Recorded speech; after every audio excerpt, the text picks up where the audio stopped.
Iran क्यों नहीं रख सकता परमाणु? कुछ देशों को कैसे मिली परमाणु की इजाजत? ये है वो कारण जिससे लड़ मरे ईरान इजराइल। जानिए क्या कहता है विश्व का नियम। देखिए ईरान इजराइल युद्ध पर सबसे बड़ी अपडेट। दुनिया में कुछ गिने चुने देशों के पास ही परमाणु हथियार है, लेकिन सभी देश इसे क्यों नहीं रख सकते? आखिर क्यों ईरान के पास परमाणु होने के सवाल पर इतना बवाल मचा हुआ है? ये मुद्दा कहीं ना कहीं इजराइल ईरान युद्ध की जड़ बन गया है। नमस्कार दोस्तों, मैं हूं आपके साथ कृपाशंकर शर्मा। ये सवाल बड़े हैं और इनका जवाब भी आपके लिए जानना जरूरी है। देखिए, दुनिया भर में कुछ देशों के पास ही परमाणु हथियार हैं, जिनमें भारत, रूस, चीन, ब्रिटेन, अमेरिका, फ्रांस, पाकिस्तान और उत्तर कोरिया शामिल है। फिर आखिर ऐसा क्या है कि ये कुछ देश ही परमाणु हथियार रख सकते हैं और बाकी देश नहीं रख सकते?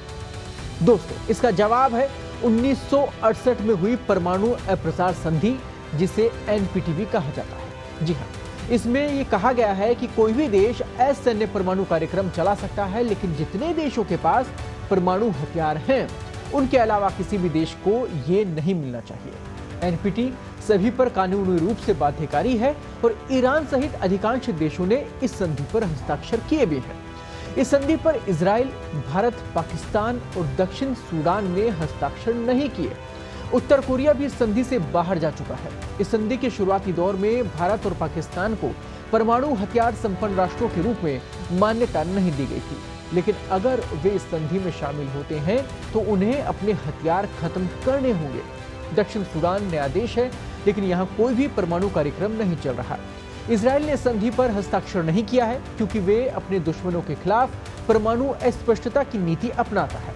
इसके कारण वो अपनी परमाणु सुविधाओं के निरीक्षण की अनुमति नहीं देता है, जो कि एनपीटी के तहत आवश्यक हो जाएगा। हालांकि इजराइल के पास परमाणु हथियार है या नहीं, इस पर कभी भी इजराइल ने स्पष्ट रुख नहीं रखा। वहीं ईरान ने हमेशा ही परमाणु हथियार बनाने की बात से इनकार किया है और दावा करता है कि उसके पास कोई भी परमाणु हथियार नहीं है। हालांकि कई देश ईरान के इस दावे से सहमत नहीं है और यही कारण है कि इतना बवाल मचा हुआ है।